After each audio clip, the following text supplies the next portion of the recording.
High court para 90 શબ્દ ઝડપ start.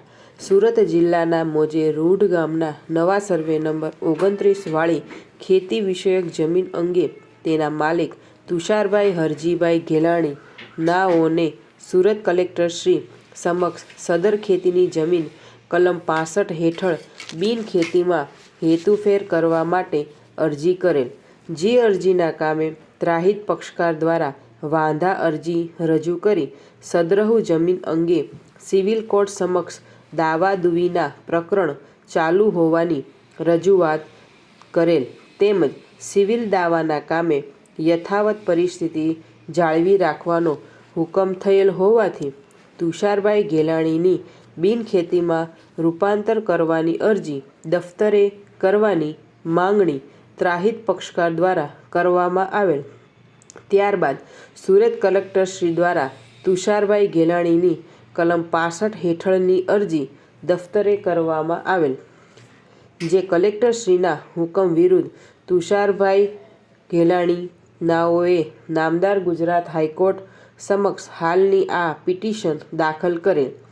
આ કેસમાં નામદાર ગુજરાત હાઈકોર્ટે જણાવેલ છે કે જમીન મહેસૂલ સંહિતાની કલમ 65માં બે શબ્દો પાયાની રીતે મહત્વના છે. 1.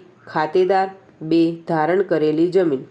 કલમ 3(12) ધારણ કરેલી જમીન શબ્દને વ્યાખ્યાયિત કરે છે તે નીચે પ્રમાણે વંચાય છે.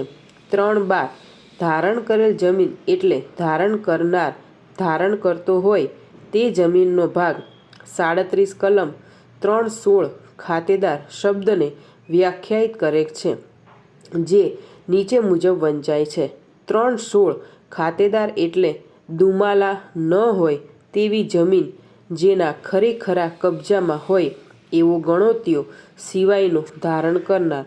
પરંતુ પ્રબંધ એવો કરવામાં આવે છે કે જ્યારે ખરેખરા કબજામાં રહેલ ધારણ કરનાર ગણોત્યો હોય ત્યારે યથાપ્રસંગ જમીન માલિક અથવા વરિષ્ઠ જમીનદાર ખાતેદાર ગણાશે.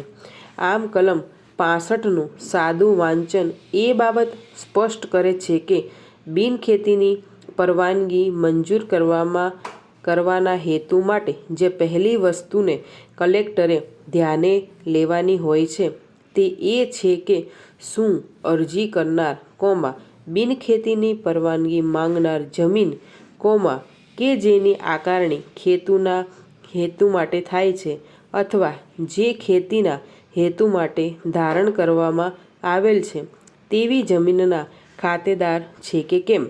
આ નિશ્ચિત કરવાના હેતુ માટે કલેક્ટર મહેસૂલી રેકર્ડ તપાસે તે અપેક્ષિત છે. મહેસૂલી રેકર્ડમાં અરજદારનું નામ પ્રથમ દર્શનીય રીતે દર્શાવશે અથવા ઉલટાનું સૂચિત કરશે કે તેઓ જમીનના ખાતેદાર છે.